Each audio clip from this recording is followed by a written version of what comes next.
Hi, everybody. Welcome to your Read Aloud video for a plan to save the Union. So I'm feeling a little bit under the weather today. Have a bit of a cold. I apologize if my voice breaks a little bit, but we're going to read this together. I'm not going to highlight all the questions, but I will tell you where to stop and answer those questions. So here's our list of questions. Here's the reading. We have a title, A Plan to Save the Union. We got these really creepy looking guys on the back: Henry Clay, Daniel Webster, John Calhoun. And let's see who those guys are and get started. Henry Clay popped a peppermint candy into his mouth. He was sitting at his desk in the United States Senate. Clay looked around the room. He noticed an old friend with bushy gray hair. This man was so weak he could hardly walk. Clay knew that his friend was dying.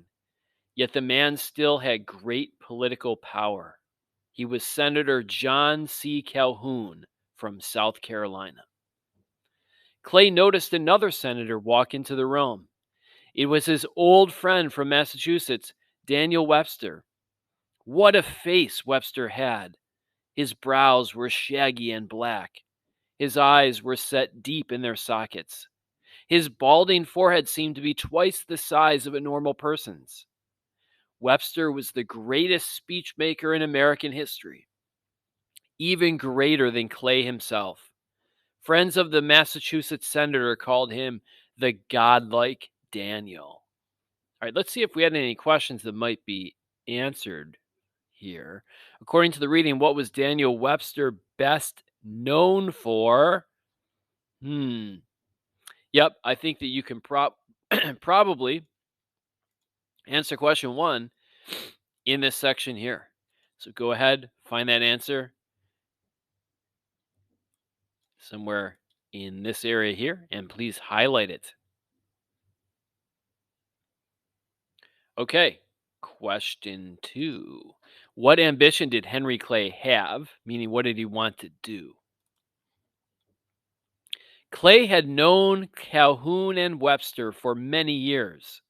All three remembered the days back in 1814 when the British had set fire to the Capitol. They had been young men then with high ambitions. Each had hoped to be president. Each had been disappointed. Now all three had grown old.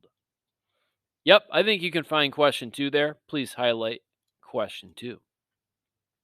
All right, let's keep reading. We're going to be looking for, let's see, according to the Missouri Compromise, what new state would be allowed to have slavery? So we're going to, question 3, 4, 5, a lot of stuff about the Missouri Compromise here. Let's read. But Henry Clay still had one ambition. He wanted to save the Union from breaking up over slavery. Clay had helped to save the Union once before. That was 30 years ago in 1820. The question then was, what should happen to Missouri? Should slaves be allowed there or not? The Missouri Compromise. Northerners and Southerners had argued fiercely about it. Clay and some other U.S. senators had finally worked out a compromise plan. They had suggested that slaves be allowed in the new state of Missouri. At the same time, the senators had said, Maine should enter the Union as a free state. Then the number of slave states and the number of free states would still be exactly the same. The North and the South would still have about equal power. Okay, so let's see.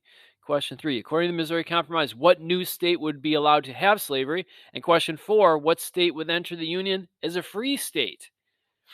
You can definitely answer question 3 and 4 there. Please do so. So highlight question 3 and 4 where you find it in this section of the reading. Pause the video if you need to, and then come back. All right, we are now looking at question 5. According to the Missouri Compromise, what would happen to new Western states that joined the U.S. after 1820? And we left off right here. The North and the South would still have about equal power. And what about new Western states that might be added after 1820? The senators had pointed to a line on the map running through the territory of the Louisiana Purchase. This line ran along the parallel 36 degrees 30 minutes.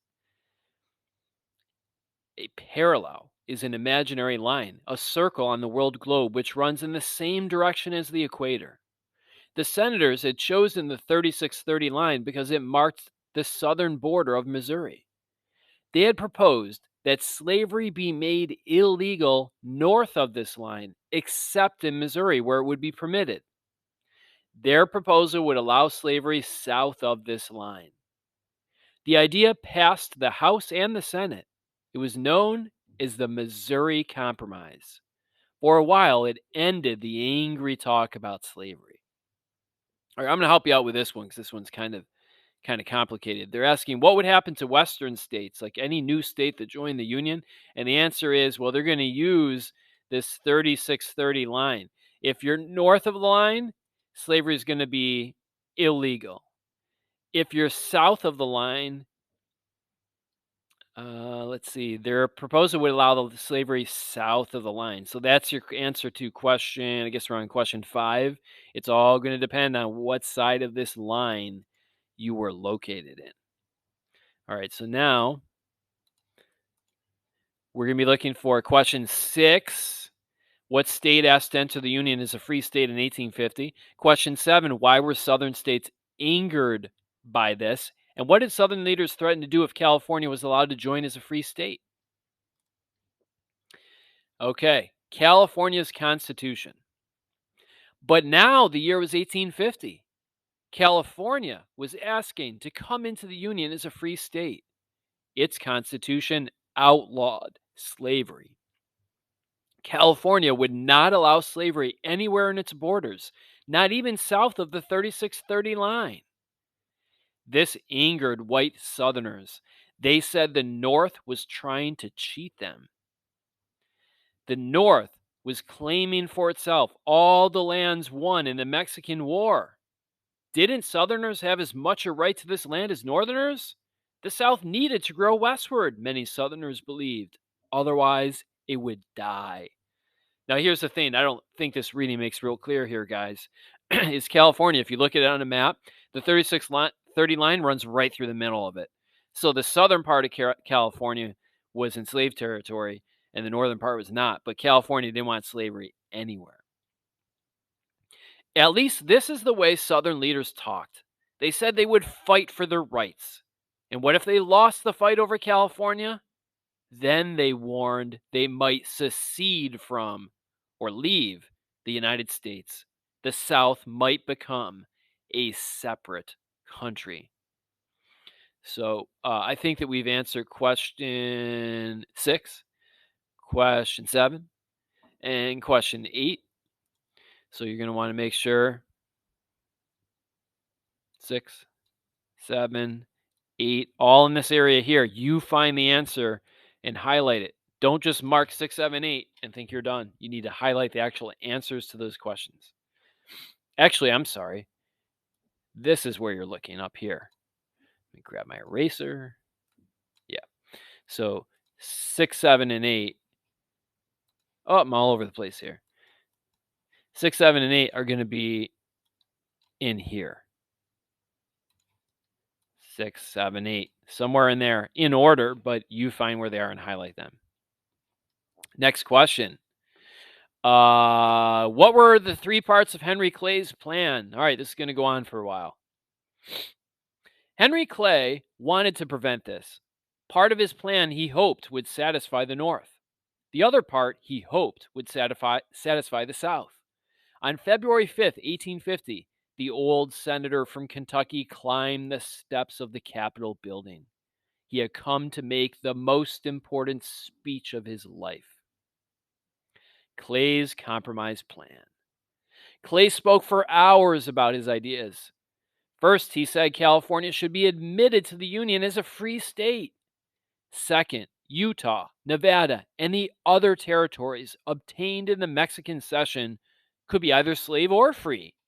The question there, he said, should be decided by a vote of the settlers themselves. Third, Northerners should help the South to crack down on the problem of runaway slaves. A federal law should punish more strictly any Northerner who helped a slave gain freedom. Fourth, the slave trade in Washington, D.C. should be stopped. Slave ownership in the district would not be affected. Okay, this was Clay's plan. So obviously, we're on question what? Question 9 here, I think. Yep, 9 were the 3 parts of his plan. There's just 4 parts, so that should make it easy, right? Starting here. Actually, highlight all 4. I said highlight 3. Why not highlight all 4? They're there.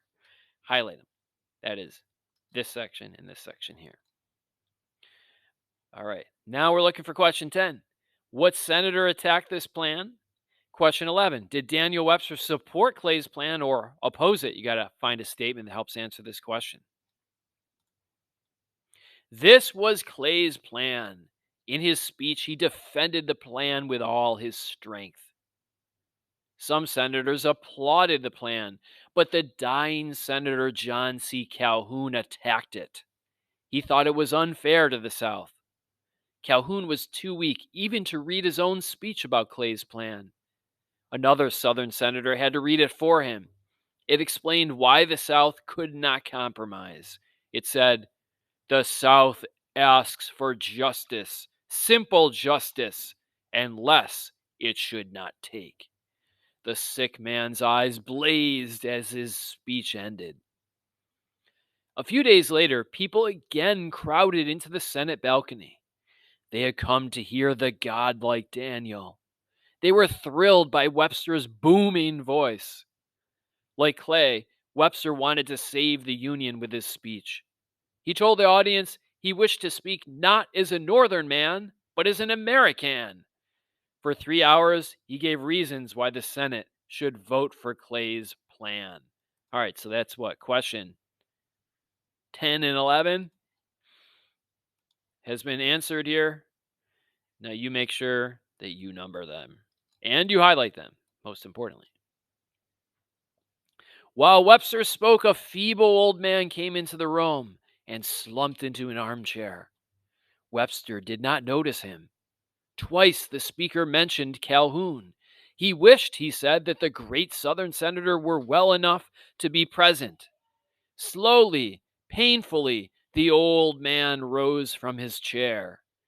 He called to Webster in a hollow voice, "The senator from South Carolina is in his seat." Webster turned, his eyes filled with tears. He stretched out his arms and bowed to Calhoun. The old Southerner lived only 3 weeks longer. Clay and Webster attended his funeral. They helped to carry Calhoun's coffin to the grave. All right, so let's see. What have we answered here? What part of the plan did Northerners hate? Oh, that isn't. All right, so we're looking for question 12, probably question 13. What was the name of the law that was passed concerning runaway slaves? We're almost done. Heated debate. What happened to Clay's compromise plan? People quarreled over it for months. Northerners accused Webster of being a traitor. They hated the part of Clay's plan punishing Northerners for helping runaway slaves. How could Webster defend such a plan, they asked. Many people in both the North and the South attacked Clay's plan. But finally, in September 1850, Congress voted the plan into law. The law concerning runaway slaves was called the Fugitive Slave Act. The entire plan became known as the Compromise of 1850. Boy, that's not confusing, is it? All right, so question 12 and question 13 and question 14. So 12 through 14. Please highlight and number clearly the answer, 12 through 14. And now we're looking for the final question. What was the result of Henry Clay's plan? For the moment, Henry Clay had saved the Union from breaking up. California now joined the Union as the 31st state. But strong feelings about slavery in the territories lingered. They were part of a larger question about slavery itself. Slavery and what to do about it worried Americans throughout the 1850s. In the end, the problem led to the worst crisis in the nation's history. But this time, neither Henry Clay nor Daniel Webster could help to solve the crisis. The two old friends died in the year 1852. All right, so question 15 is in there somewhere. There's the bell. Your reading is over. Make sure you've highlighted the questions and numbered. Thanks for listening. Adios.